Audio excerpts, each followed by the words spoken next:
Hello and welcome to week 8 of LET 2150. Again, my name is Todd Hurley. I'm your instructor. This week's lecture will be a little bit shorter than most. There is no associated book reading with this week's lecture. This week's lecture is one that I put together on a couple items that are relatively new to the law enforcement arena. So I wanted to cover those, and so we'll go through that this week. So let's go ahead and get started with week 8's lecture. Week 8 is on new technology. So we'll flip through the first couple slides here relatively quickly. I'm sure you guys seen this assignments on Blackboard in the assignments folder. Symbols talking about the things that you'll have to do. We'll have one discussion board item this week. And it says one discussion board item. So, new technology. This week's modules, again, will be shorter than most.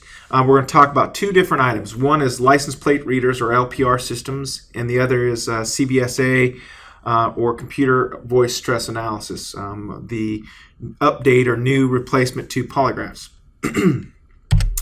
LPR, license plate readers. License plate readers or LPR system is a system that uses cameras, a processing unit, and software which allows officers to capture license plates instantaneously, compare them with millions of hot list records to identify vehicles of interest.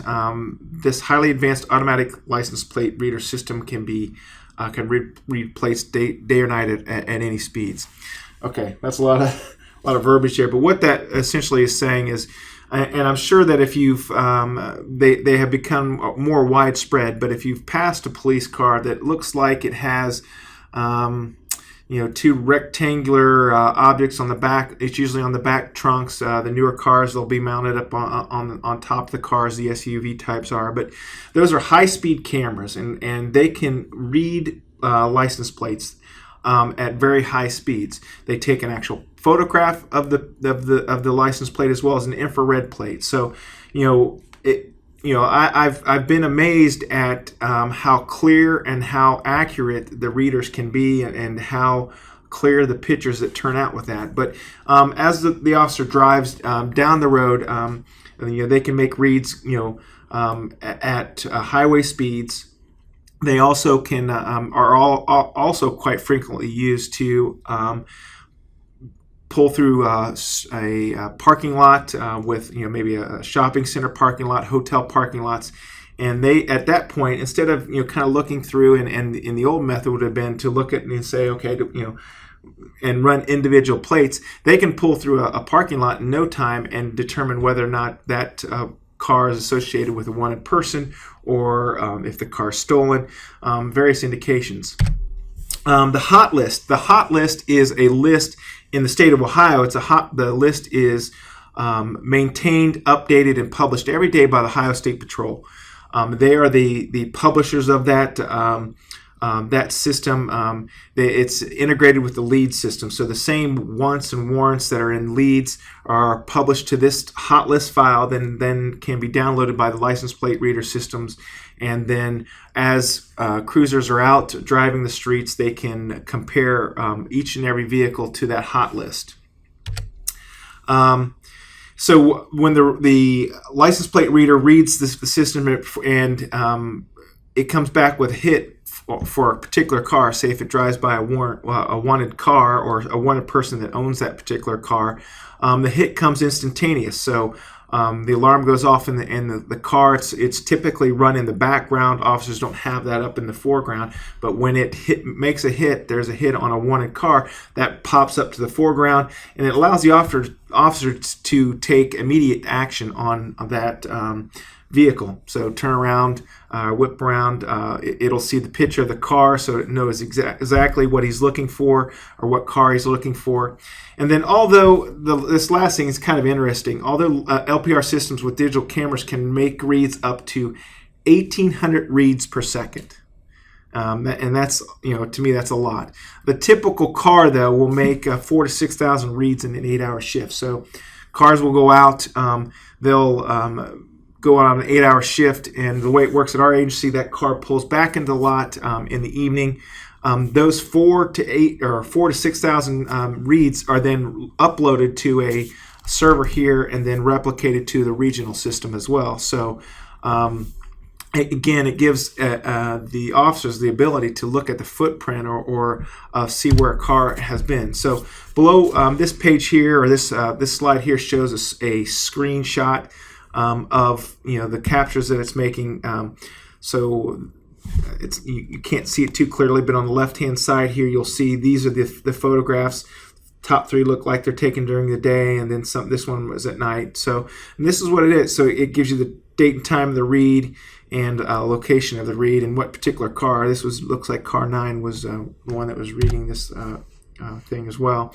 It also gives you times of those reads and GPS coordinates of those reads are collected. So the GPS coordinates are somewhat important because this is the flip side, or the other aspect to an LPR system that is useful. So this slide here will actually show. So you may not be looking for a wanted car, but you may be looking for, if if an officer or detective knows a car and he wants to know where it's been seen, where its activities are, it will show up here. So this is a car. We ran a particular a license plate. I've whited out the call outs there. There's actually the license plate tag, but this is where that particular car was seen over a duration of time. I think this was a 30-day period. So when it passed an LPR car, or one passed it in a parking lot, whatever it might be, this is where it hit that particular car when it read that particular car's license plate.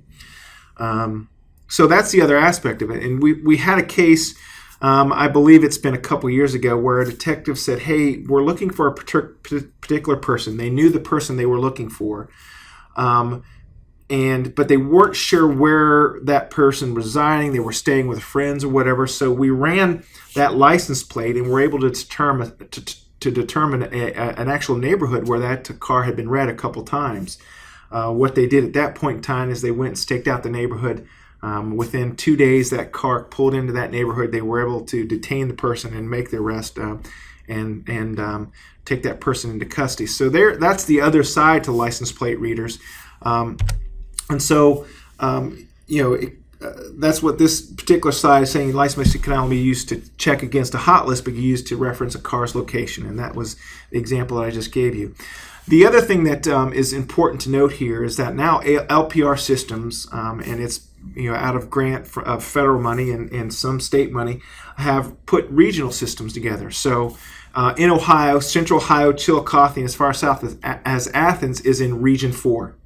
Remember that, because you'll need to know that, I'm sure, in the near future on some sort of test or quiz or something like that. So remember Region 4. So those of you who watch the videos here, there's one for you. So that leads into the question here for this week's discussion board. And to me, I think this is somewhat interesting. Based on your information now about LPR systems, do you think law enforcement agencies have the right to keep and maintain records on the movement of any car? Do citizens have the right of privacy? And again, this is not a right or wrong. There's, and actually, I think there is some case law coming through or working its way through the court systems on this particular, and there's a challenge to some of the of what we're talking about here. So take some time, think about it, give me your thoughts on what it is, and remember, when you're doing your discussion boards, we still have a few people that only post a single post. Make sure you make your replies. Make sure you read other people's thoughts. So that way, that's kind of replacing the interaction that we would normally have in class. On to the next piece, the computer voice stress analysis. The CBSAs, unlike a polygraph, a CVS requires no wires, no connectivity. It can't be affected by drugs.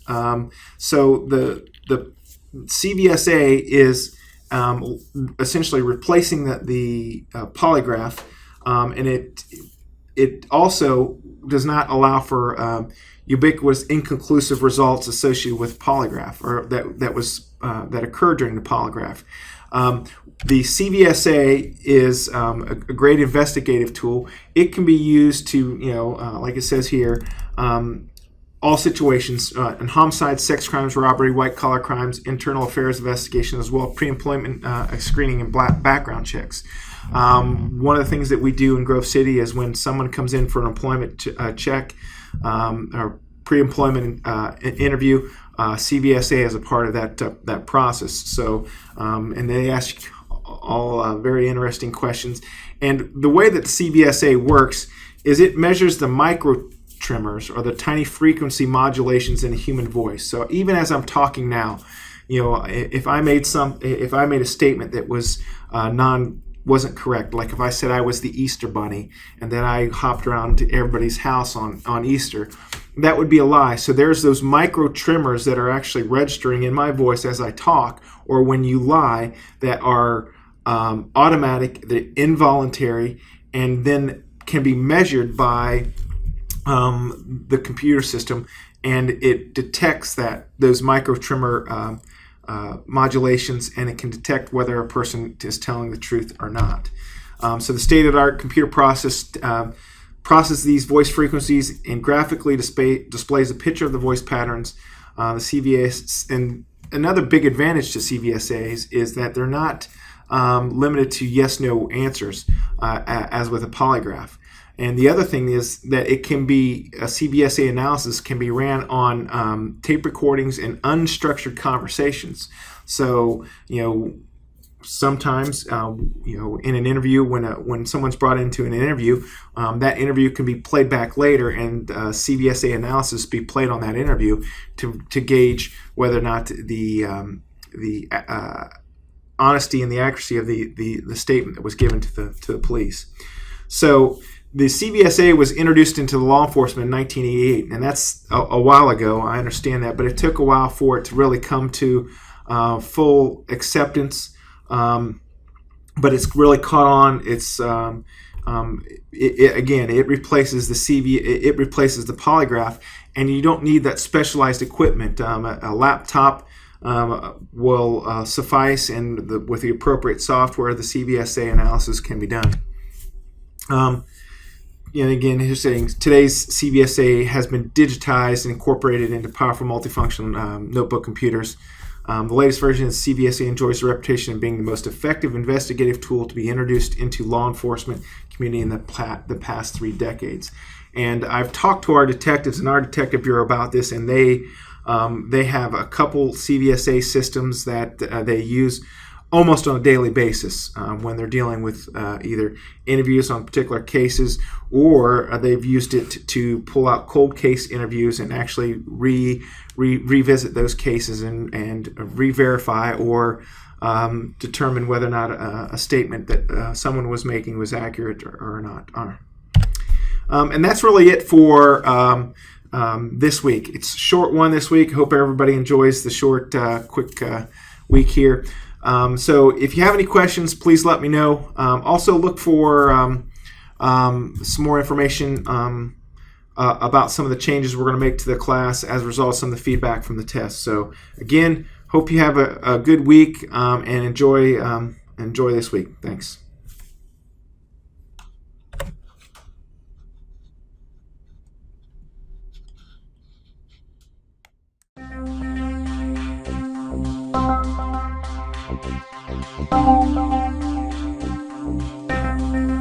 Thank you.